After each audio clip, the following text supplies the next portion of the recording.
So question number 2 is also similar, जैसा ये question था। इसमें x वेरिएबल था, इसमें क्या है n। इट्स ओके, कोई फर्क नहीं पड़ता। इसमें ऑलरेडी n की सारी टर्म्स लेफ्ट साइड पे हैं और simple numeric terms right side में हैं। तो हम 2, 4 एंड 6 2, 4 एंड 6 इसका एलसीएम ले लें। 2, 4, 6 लैडर मेथड मैं एक बार क्विकली यहाँ पे एक्सप्लेन कर देता हूँ। अगर आपको लैडर मेथड नहीं पता तो टॉप राइट कॉर्नर में जो लिंक है उसे देख लो। तो 2, 4, 6 ये सारे 2 से डिवाइड हो सकते हैं, इनमें 2 कॉमन फैक्टर है, तो यहाँ आ गया 1, यहाँ आ गया 2 और यहाँ आ गया 3, राइट। अब इनमें कुछ भी कॉमन नहीं है तो यहीं पे ख़त्म हो गया। नाउ 2 इंटू 1 इंटू 2 इंटू 3 तो कितना आ गया ये 12। तो 12 इन तीनों का क्या आ गया एलसीएम। ओके, तो एलसीएम यहाँ पे लिखते हैं हम इन तीनों का लेफ्ट हैंड साइड पे 12। अब ऊपर कितना आएगा, 12 को 2 से डिवाइड किया तो आया 6, 6 multiplied by n, 6 multiplied by n कितना हो गया 6n।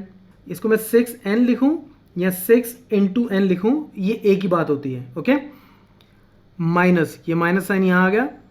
12 को 4 से डिवाइड किया तो कितना आया 3 और 3 को 3n से मल्टीप्लाई करो, 3 को 3n से मल्टीप्लाई करोगे तो कितना आ जाएगा 3 इंटू 3 इज 9n। ठीक है, n वहाँ का वहीं रहेगा, न्यूमेरिक टर्म्स आपस में मल्टीप्लाई हो जाती हैं। तो ये कितना हो गया 9n। ठीक है, अब प्लस आ जाएगा ये वाला। अब 12 को 6 से डिवाइड करो तो कितना आया 2 और 2 को 5 से, तो 2 इंटू 5n जो न्यूमरेटर में है, तो ये कितना आ जाएगा 10n। तो ये हो गया 10n इज इक्वल टू 21, वैसे का वैसा रहा। अब इसको ऐड कर लेते हैं, तो ये 6 प्लस का है, 10 प्लस का है और 9 माइनस का है, तो 6n प्लस 10n कितना हो गया 16n। ठीक है, मैं एक स्टेप और लिख लेता हूँ, तो ये हो गया 16n। पहले प्लस वाली ऐड कर ली, नेगेटिव वाली को अलग से रख लिया, ओवर 12 इज इक्वल टू 21। तो 16n माइनस 9n कितना हो गया 7n divided by 12 is equal to 21। अब ये बेसिकली कितना है, ये 7/12 into n is equal to 21, right.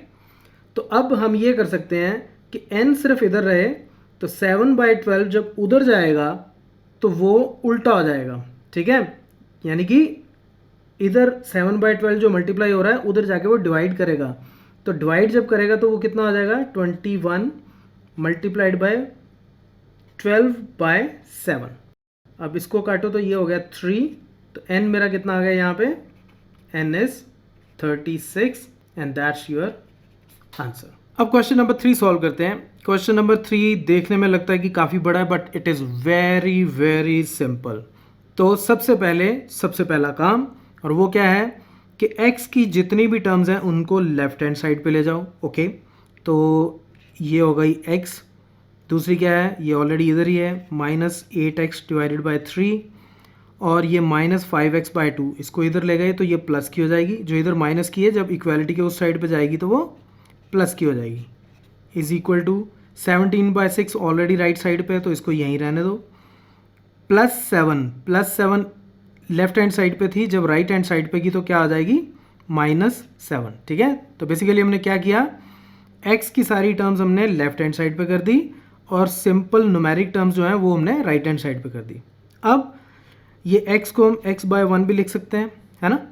तो अब इस साइड पे 3 टर्म्स हैं, इन तीनों टर्म्स को हमें कंबाइन करके एक टर्म बनाना है। तो एक टर्म बनाने के लिए मुझे क्या करना पड़ेगा, 1, 3 और 2 का पहले लेना पड़ेगा एलसीएम। 1, 3 और 2 का एलसीएम आएगा 6। ये आप खुद ही सॉल्व कीजिए कैसे आएगा, इट्स वेरी सिंपल। अब इसको कैसे सॉल्व करते हैं, 6 को डिनोमिनेटर से डिवाइड करो, तो 6 को 1 से डिवाइड किया तो कितना आया 6, और जो रिजल्ट आया उसको न्यूमरेटर से मल्टीप्लाई कर दो, तो ये कितना आ गया 6x माइनस, ये माइनस का साइन यहाँ आ गया। 6 को डिनोमिनेटर से डिवाइड किया, 3 से डिवाइड किया 6 को तो आया 2 को 8x से मल्टीप्लाई करोगे तो कितना आ जाएगा 2 इंटू 8 इज 16 और x का x, प्लस ऐसे ही 6 को 2 से डिवाइड किया तो कितना आया 3, और 3 को फिर 5 से मल्टीप्लाई किया तो कितना आ गया 15x इज इक्वल टू, अब इस साइड भी 2 टर्म्स है इनको भी सिंगल कर लो, तो ये 7/1 लिख सकते हैं इसको। अब 6 और 1 का एलसीएम क्या है 6।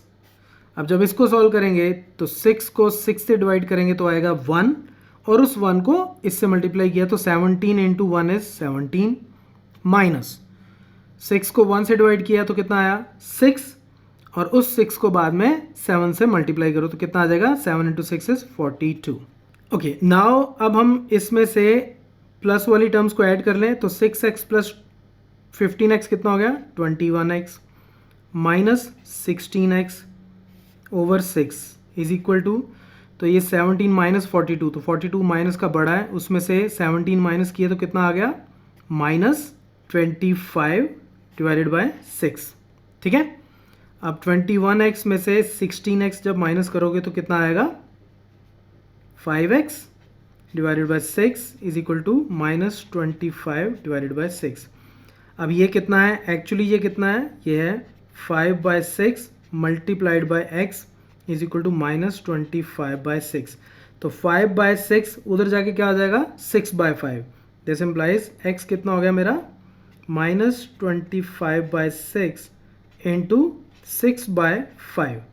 तो ये 6 के साथ ये 6 कट गया और ये 5 इंटू 5 इज 25। तो आंसर कितना आ गया मेरा -5 that's my answer. Let's solve question number 4 now. It is extremely simple. इसको करने के दो तरीके हैं। पहला तरीका सबसे पहला तरीका तो ये है कि x माइनस 5 डिवाइडेड बाई 3 को मैं लिख सकता हूँ x divided by 3 minus 5 divided by 3। ठीक है और x माइनस 3 डिवाइडेड बाई 5 इसका मतलब ये होता है कि x divided by 5 minus 3 divided by 5 right. अगर इस साइड का एलसीएम लोगे तो 3 आएगा और ऊपर फिर से x माइनस 5 आ जाएगा तो सेम टर्म होती है। अब इसमें से x वाली टर्म्स एक साइड करो this implies x divided by 3 x divided by 5 इधर आ जाएगा तो ये हो जाएगा minus x by 5 is equal to minus 3/5 ये उधर जाके प्लस हो जाएगा प्लस 5/3। ठीक है तो ये कितना हो गया इसका एलसीएम कितना आ गया 15। ये आप सॉल्व कीजिएगा 15 आएगा। 15 को 3 से डिवाइड किया तो आया 5 and 5 into X is 5x minus 15 को 5 से डिवाइड किया तो आया 3 into X is 3x is equal to इसी तरह से इधर भी एलसीएम आ गया 15 और यहाँ पे 15 को 5 से डिवाइड किया 3 को इससे मल्टीप्लाई किया तो -9 प्लस 15 को 3 से डिवाइड करेंगे तो 5 इंटू 5 इज 25। तो ये कितना हो जाएगा मेरा ये हो गया 2x 5x minus 3x is 2x divided by 15 is equal to 25 minus 9 है बेसिकली ये राइट। इसका मतलब है 25 माइनस 9 तो ये कितना हो गया यहाँ पे 16 डिवाइडेड बाय 15 और सिमिलरली x कितना हो गया जैसे यहाँ पे किया था सिमिलरली x कितना हो गया 16 डिवाइडेड बाय 15 मल्टीप्लाइड बाय 2/15 उधर जाके क्या हो गया 15/2 ये 15 के साथ ये 15 कट गया और 2 into 8 is 16 so the answer is 8 so that's my answer. अब इसी सम को सॉल्व करने का एक मेथड और है और वो क्या है वो बड़ा क्विक मेथड है कि हमारे पास क्या है x minus 5 divided by 3 is equal to x minus 3 divided by 5 right. तो ये सिंगल टर्म है इस साइड पे ये भी सिंगल टर्म है इस साइड पे तो 3 इधर जब डिवाइड हो रहा है तो 3 को अगर मैं उधर ले जाऊं तो ये उधर जाके मल्टीप्लाई हो जाएगा ऊपर जाके और इसी तरह से 5 जो है 5 भी इधर ऊपर जाके मल्टीप्लाई हो जाएगा। तो 5 को मैं इधर ले जाता हूँ 3 को उधर तो ये कितना आ जाएगा 5 into X minus 5 is equal to 3 into X minus 3। ठीक है अब ये 5 इंटू एक्स माइनस 5 जब बीच में कोई साइन ना हो तो इसका मतलब क्या है वो मल्टीप्लाई हो रहा है 3 is multiplying with x minus 3। तो इसको जब ब्रैकेट को मैं खोलूंगा तो 5 इससे भी मल्टीप्लाई होगा और 5 इससे भी मल्टीप्लाई होगा तो कितना आ जाएगा ये हो जाएगा 5x minus 25 is equal to अब 3x से मल्टीप्लाई हुआ तो 3x माइनस 3 से मल्टीप्लाई हुआ तो 9। अब 3x इधर ले आओ तो ये हो जाएगा 5x minus 3x is equal to minus 9 plus 25 which is equal to 16 right. तो ये कितना हो गया 2x is equal to 16 this implies x is equal to 16 divided by 2 which is equal to 8 which is the same answer जैसे हमने यहाँ निकाला था। चलिए अब हम क्वेश्चन नंबर 5 सॉल्व करते हैं। ये देखने में थोड़ा ट्रिकी लग रहा है but it is very very simple. अब 3t माइनस 2 डिवाइडेड बाय 4, ऐसी टर्म्स को सबसे पहले आप स्प्लिट करो। स्प्लिट कैसे करो? 3t माइनस 2 को जैसे हमने पिछले सम में भी किया था, इसको हम लिख सकते हैं 3t divided by 4 minus 2 by 4। ठीक है, 3t को 4 से डिवाइड करो और माइनस 2 को भी 4 से डिवाइड करो।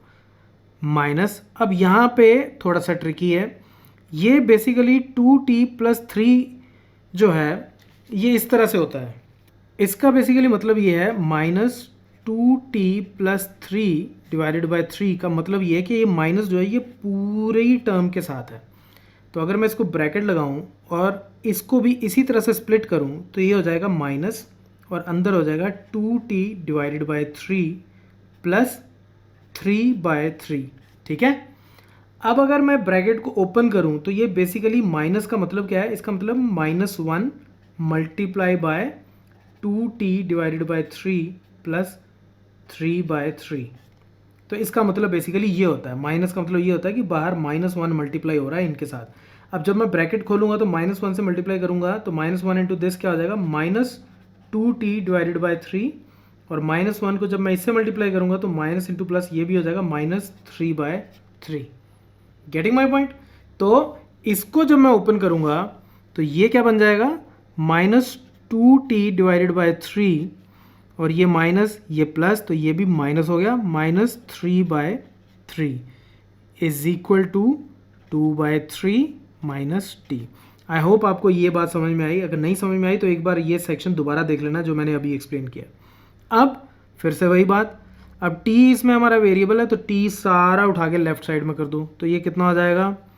3t डिवाइडेड बाय 4, एक ये t की टर्म ये है, 2t बाय 3, एक t की टर्म ये है, माइनस टी इधर आके प्लस टी हो गया और कुछ नहीं है। अब इधर चलते हैं तो यहाँ 2 बाय 3, ये टर्म उधर जाके क्या हो जाएगी?